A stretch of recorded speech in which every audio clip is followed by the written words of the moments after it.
Let's get down to the rest of our stories. And many of us grew up knowing our mother as the main person doing the cooking, washing, caring for the children, fetching water, taking care of sick family members, and many more. The father has always been known to be the provider of money and shelter, but that is said to be depriving women the needed time to invest in income-generating activities. That's the narrative ActionAid Ghana is seeking to change. In this new project titled Tackling Unpaid Care Work, ActionAid Ghana sees the situation as a human rights issue and wants government to do more in protecting those rights of women. In the studio for a better explanation is Margaret Brew-Ward. She's the Women's Rights and Campaigns Manager at ActionAid. Good to see you. Thank you. And also Azumi Mesuna is Project Manager of the Power Project. Good to see you, ladies. Thank you very And I'm much. particularly excited about this topic because definitely this is one of the things that is eating a lot of women up. We support our husbands. We support, we do all the necessary background work. Nobody sees what we do. And then at the end of the day, the women are put back and say, it's my property, it's my money. You don't come in anywhere. Meanwhile, you even played a critical role in assessing this. Let me begin with Azumi. You conducted this research. What did you find and the reason you're advocating that government step in to reverse the situation? Thank you, Aisha. First of all, let me say briefly some words about ActionAid. ActionAid is a global movement and we want to fight injustice and promote gender equality around the world. We basically work more with women, youth, and children. For the research, I think unpaid care work is like an old thing, but now it has been packaged in a new shoes or new cloth, because for time immemorial, women has been responsible for household chores, and that is what ActionAid is seeking now to change the narratives, change attitudes, and ensure that it is recognized and valued by homes, by societies, and policymakers. The research we have conducted over the years indicated that women spend more than 6 hours a day in cooking, collecting firewood, taking care of the elderly. And usually when you find out from family members, they consider it as a normal thing. Meanwhile, the burden, the drudgery involved in this is solely carried by the woman or young girls around the home. Secondly, you realize that because of the burden involved in this care work or care-related activities, most of them, they don't have time for other economic activities. They cannot participate in community decision-making. Even at the household level, they can't partake in simple decision-making between them and their spouses, as well as the ability to explore other empowerment opportunities like education and other things. And we also realize that it is one of the leading factors that disempower women, because whether be it agric, be it trading, be it politics, social work, you realize that when you don't have time, when you are time poor, or let's say time poverty, you cannot do all these activities. And this is usually engaged by more women. Okay. So I think for us in ActionAid, why we are doing this is to increase awareness globally, because it's a global movement and we have this in Ghana, is to increase awareness to ensure that people see unpaid care work as a right issue, as an issue that denies women of access to their quality time, as an issue that policymakers need to recognize and step up to support, to ensure that we redistribute it, to ensure that other people recognize the effect it has on women and girls, and to be able to partake in it, to ensure that women have ample time to engage in other opportunities. You've done this for quite some time now, yeah. And of course we've all championed the cause of women taking up certain positions in society. Why are we still here?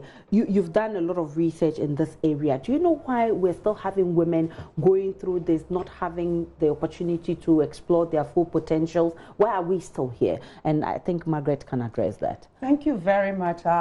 Before I come to your question on why we are still here, ActionAid, as a global movement, has joined other movements and organizations, and we are campaigning on what we call women's labor, decent work, and public services. And that will bring me to your question, why we are here. Okay. Women's labor, we are looking at both paid and unpaid. And our research, which Azumi talked about, is referring to the unpaid aspect. But there's even a direct link between unpaid care work and the ability of women to access paid work. If the child care services are not there, if there's no water at home, it will not free up the woman's time to even go into paid work. Women across the world have shown the desire to be part of paid work, but due to some of these barriers, they are unable to do so. Apart from that, as a result of unpaid care work, women do not even have time for leisure. And you can testify to the fact that even in Accra, on Saturdays, those who go for Keep Fit class, how many of them are women with young children who need a lot of care? The men are able to go because the burden of care is lesser on them. Then let me come to why are we still here? We are still here due to various factors.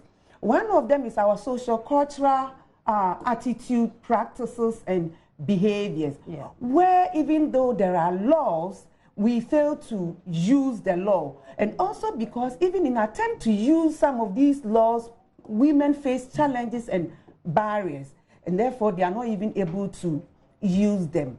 Then when we come to some of these, our social cultural practices, when women make attempts even to use the law, for example, if a woman in a relationship, and I mean intimate relationship, which we call marriage, decide that, okay, my partner has put up a property.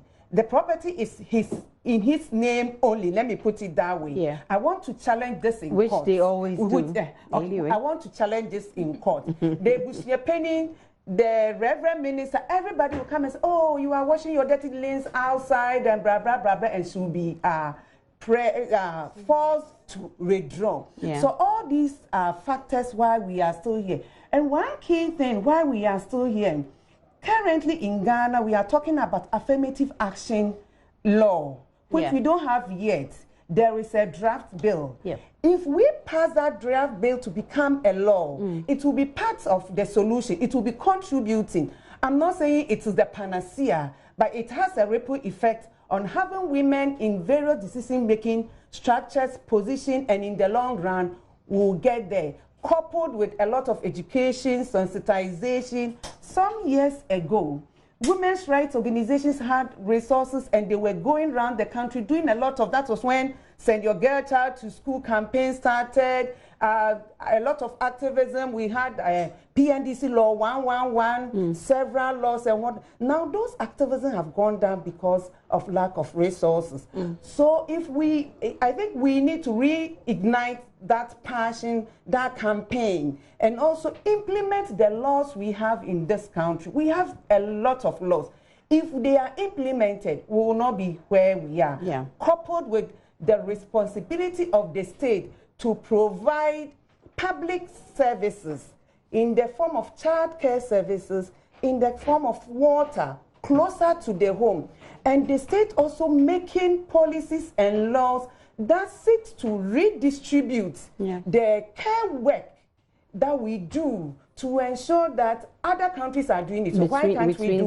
The man and the woman, boys and girls, and not place the burden of care for the young, the old, or the elderly, and the youth on women alone, because it has ripple effect even on the girl child. That looks like a tough one, because you want to look at our social or our socio-cultural environment, and you look at the other countries we're talking about. We seem to have different cultures, so that could be a very tough situation. What are some of the obstacles that is actually hampering this from happening, like spreading the household chores? But I've seen some few men do that, but those are the people who have experienced different cultures. I mean, generally, you can't say that of a Ghanaian culture.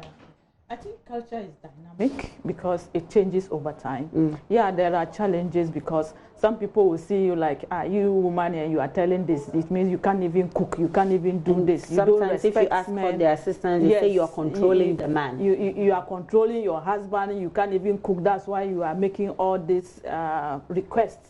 And men who tend to do it in our communities, they are looked at in a different way because they are regarded as weak, and their women control them. and they don't have money or they can't contribute to the household income. But I think we can move beyond that because others have done it, and we can move beyond that. Significantly, we've seen a lot of progress, even in the rural areas. And some people even ask, why are you able to make these changes? I think in most rural areas, we need to start dialogue at the household level. We need to start dialogue with communities, dialogue with husbands, wives, children, religious leaders, because all these things, they have the beliefs and the norms comes from our religious backgrounds, how we were brought up, and the culture we have been living throughout for centuries or for years. So I think we need to start that way. And ActionAid, we have done a lot around these things. We've tried to negotiate with community leaders, to discuss with them, and it's something that we have made changes, and you can see men taking up some of these responsibilities. We decided to adopt a participatory tool to track women and men time use and compare it. It is not like a fight, because most people see gender to be like we are fighting between, but that is not the case. Yeah. It's about the welfare and well-being of the woman and the household at all. Exactly. So we look at it in that way, and using time that use diaries, we are able to track the time men and women spend in all these different categories of care work and paid work. So usually men will see it themselves that it is not ActionAid or the woman calling for this, but the reality is that my time use diary, I've spent 6 hours in childcare while you spend less than 8 minutes.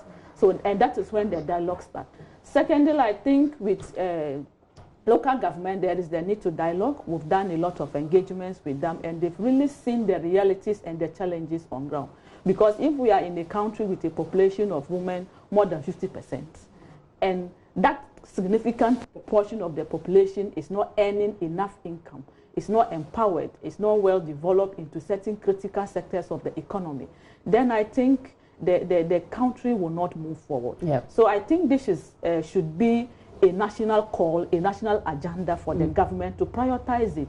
Because when you are time poor, or when you are having a lot of time challenge constraint, you will not be able to engage in significant economic aspect. Right. But the challenge is usually they see the economic as sort of industry related, sort of macroeconomic policy, and they ignore the social and the care aspect. Yeah.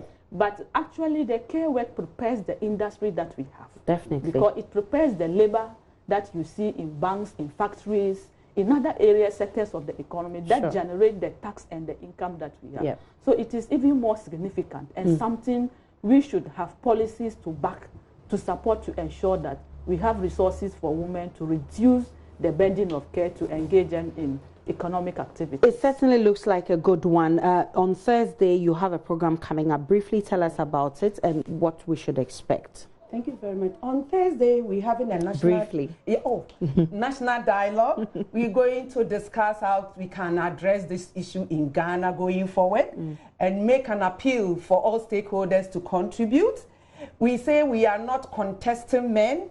We want to work with men side by side to ensure the development of our nation. But the family unit is the bedrock of every nation, and therefore, at that family level, there's need to support women to reduce the burden so they can also progress. We are not also saying that every woman should work outside the home, but even where the woman makes a personal decision to work from the home, there must be some sort of public services to reduce the care burden on her, since the care burden also contributes to the larger macroeconomic progress of this country. Of the country. We wish you well in your program, and I hope this is not the last of the discussion we're having, because of course, and I like that she says we're not contesting the men, we're asking them to come on board so that we can empower the women.